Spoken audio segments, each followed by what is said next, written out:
Thanks very much for staying with us. Time now for Eye on Africa with me, Georgia Calvin-Smith. Tonight, money is too tight to mention for Nigeria in the midst of an election countdown with little more than 2 weeks to go. The tensions caused by a currency swap that's caused cash shortages has soured the mood ahead of the vote.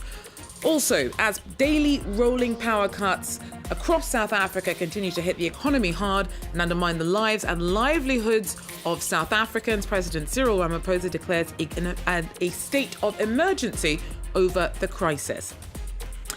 And street tennis, anyone? Well, if you're in Kigali, it's street tennis for everyone. The Rwandan capital's roads are turned into open-air tennis courts once a week in a bid to get more people moving. But first, a cash shortage has overshadowed Africa's largest economy as it ramps up for elections on February 25th. Nigeria's cash crisis is the fallout from a currency swap that's caused havoc and protests. The Supreme Court suspended a deadline earlier set for Friday, by which time old denominations of the naira would have had to be dropped out of circulation. The apparent lack of enough new notes has caused huge headaches in the cash-dependent economy. I cannot withdraw more than 1,000 naira. I was here for over 3-4 hours. I couldn't be able to withdraw my money. And this is not Nigeria that I knew. Nigeria has turned to other things. People are suffering. You can see the queue here. The problem we are facing much now is a fake transfer. Some people will say that they transfer money. They will show you the alerts. But after, when you open your app, you cannot see the money. So you can get a sense of the frustration there. The Nigerians, though, do now have more time before having to deposit the old notes in banks. But the crunch has already soured the mood before the vote. Incumbent leader Muhammadu Buhari, who'll be stepping down after 2 terms, last week asked Nigerians for 7 days to resolve the crisis. I'm now joined by his spokesperson, Ajuri Ngelale. Ajuri, thanks so much for speaking to Eye on Africa.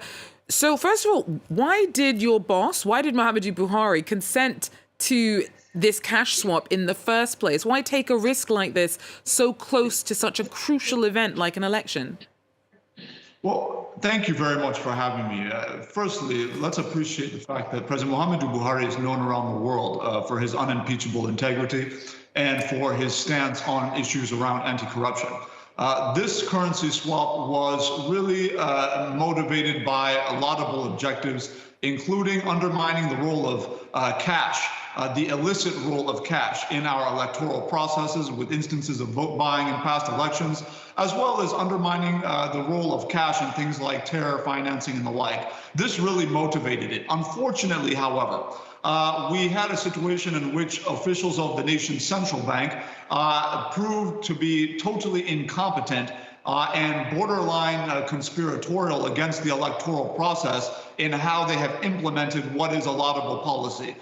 We have seen a situation in which the new Naira notes that were to be produced were produced essentially at about 10% rate of what the old Naira notes, of 10% of the quantum of the old Naira notes that were removed. Only 10% of that quantum was replaced with new Naira notes, leading to the scarcity we now have. This was not what was pitched to the president by the governor of the central bank, Godwin Emefiele. The president was deceived into believing that there would be adequate supply of the new Naira notes at the inception of the policy implementation period. That did not happen, and as a result, we now have this crisis. But as you mentioned in your intro, the Supreme Court of Nigeria has stepped in, and there has been at least a temporary cessation of the policy. So to be clear, Ajuri, you're saying that this was an engineered situation by the head of the central bank to undermine the ruling party's chances in the upcoming election. How so? How is it going to work like that? Well, we believe the proof is in the pudding. The governor of the central bank was recently a political partisan moving toward a run at the presidential nomination of the same ruling party that is now being undercut by the failed implementation by bureaucrats at the central bank. We believe that the trail of deception and some of the other elements of this unfortunate process that I've alluded to all point back to some level of conspiracy between political actors and bureaucrats at the central bank. It is worth noting that the main opposition candidate in the election, Alhaji Atiku Abubakar, former vice president, was one of the loud voices calling for a continuation of the suffering of Nigerians, asking that the deadline not be moved, and that if Nigerians cannot access their funds in the banks, if Nigerians are hungry, if Nigerians are going to lose their life savings, it simply doesn't matter because the deadline should not be moved. But a jury, regardless of the politicization of this, at the end of the day, Nigerians are living, they're the ones living through the disruption at the moment. And it's not just the disruption that they're seeing at the moment. It's not just about the currency crisis. They're seeing long queues at the polls. There's a lot of concern about, there've been 2 recessions that Nigeria has seen since 2016. Do you think that what may also undermine Nigerians' faith in the establishment is Buhari's record itself? Oh, absolutely not. Nigerians are very intelligent people. They recognize that, like you said, there have been 2 economic recessions, and they don't forget the major one is a once-in-a-century global pandemic that cut the nation's revenues by 60%. Of course, Nigerians recognize that we've seen rising inflation and rising interest rates around the world. It's not just a Nigerian situation, but they also recognize that the administration of President Muhammadu Buhari has made unprecedented interventions with 5 new international airports, 3 new high-speed rail lines, roads and bridges across the country, and power plants as well. So progress has been made. But I want to say very quickly that this election, ultimately, with the cessation of the Naira redesign policy, at least temporarily by the order of the Supreme Court, Nigerians are going to base their vote not on this conspiracy that failed. They're going to base their vote on the fact that our candidate is a credible former governor of Lagos State who turned around Lagos State and who is pledging to establish a national consumer credit system that will allow Nigerians for the first time ever to own their own cars. But a jury, has the damage not already been done? We've seen the level of frustration that Nigerians are suffering through. How do you come back from that?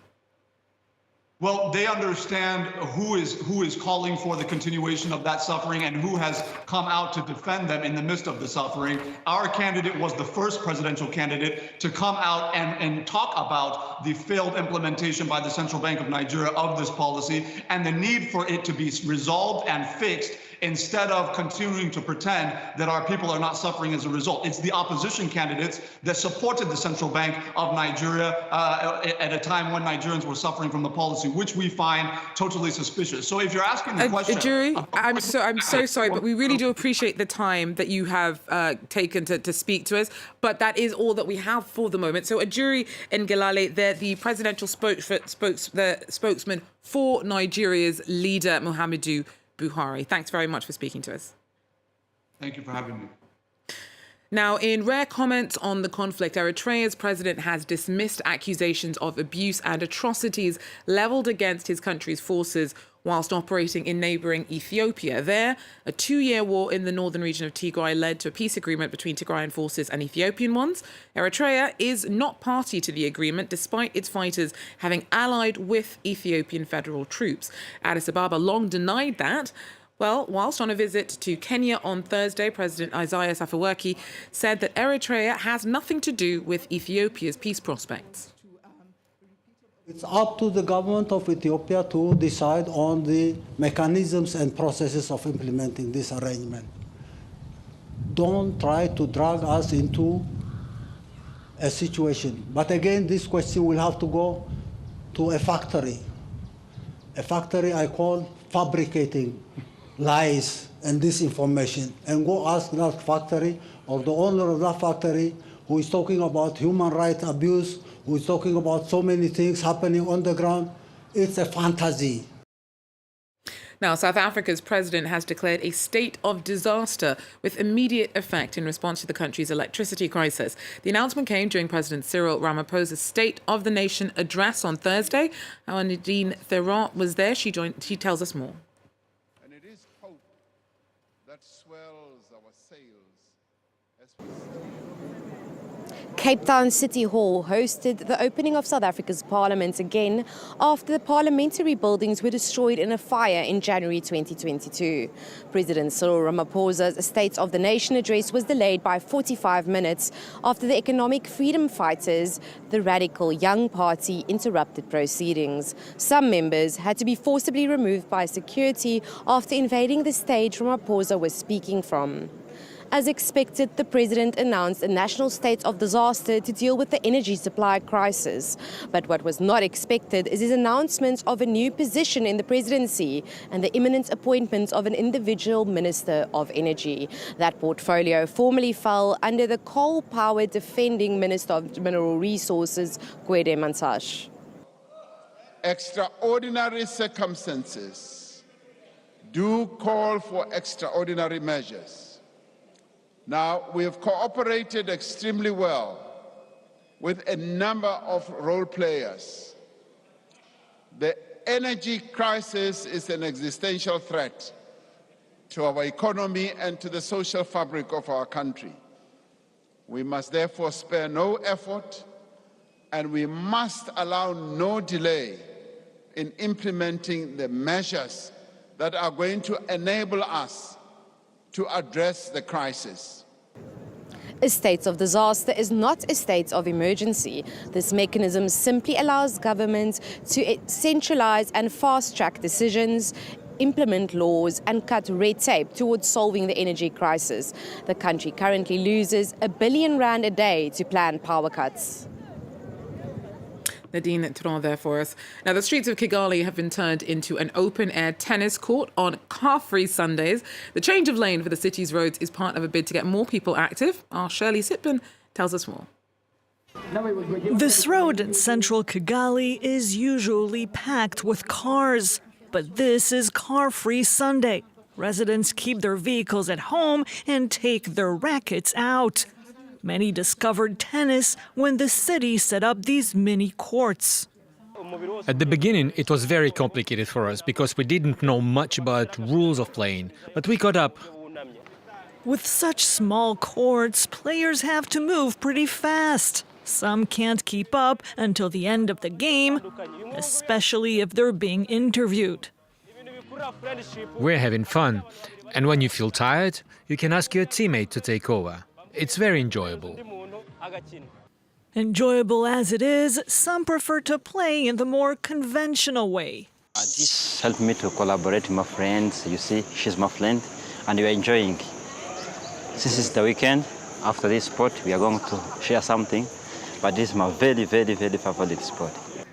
Car-free Sunday activities aim to improve residents' health, bring up spirits, fight pollution for a minimal cost. Whoever wins, the day ends with a game, set, and match for everyone. Oh my God, wow, I made it. Smashing ending to that story there. Well, thanks very much for joining us. That's it for Eye on Africa. Do so again if you can. Till then, take care.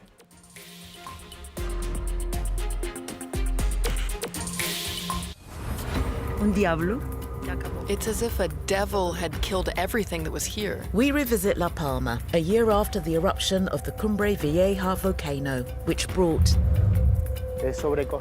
Well, it was there. It's very difficult to see your whole life's work destroyed.